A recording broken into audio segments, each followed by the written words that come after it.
Hello बच्चों, let's see the question and the question is here about true और false. हमें यहाँ पे एक स्टेटमेंट गिवन है और हमें बताना है कि वो स्टेटमेंट ट्रू है कि फॉल्स। तो बच्चों पहले वो स्टेटमेंट पढ़ लेते हैं। Statement says equivalent mass of magnesium is 24। Statement में बोला जा रहा है कि जो इक्विवेलेंट मास होता है मैग्नीशियम का वो 24 होता है। तो चलिए बच्चों आइए चेक करते हैं क्या स्टेटमेंट ट्रू है या नहीं।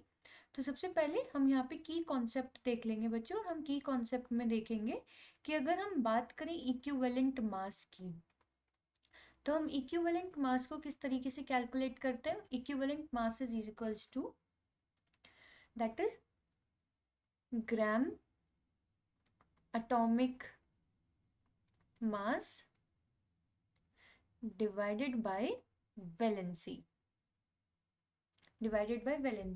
वैलेंसी को हम एन फैक्टर से भी डिनोट करते हैं। तो अगर हम देखें यहाँ पे बच्चों, यहाँ बात हो रही है मैग्नीशियम की। तो मैग्नीशियम जो होता है, अगर हम इसका ग्राम एटॉमिक मास देखें तो ये होता है 24 ग्राम।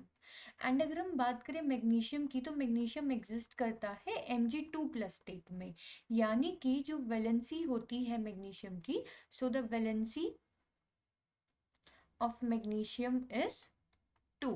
तो अगर हम इसका इक्विवेलेंट वेट यहाँ पे कैलकुलेट करेंगे, इक्विवेलेंट मास कैलकुलेट करेंगे, तो equivalent mass of magnesium is equals to its gram atomic mass, जो कि कितना है 24 ग्राम, डिवाइडेड बाय वैलेंसी, और वो है 2।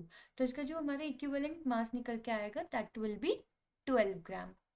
और यहाँ पे क्वेश्चन में हमें गिवन है कि equivalent mass of magnesium is 24, which is not correct. तो अकॉर्डिंग टू दैट बच्चों ये स्टेटमेंट कैसा हो जाएगा, ये स्टेटमेंट हो जाएगा फॉल्स।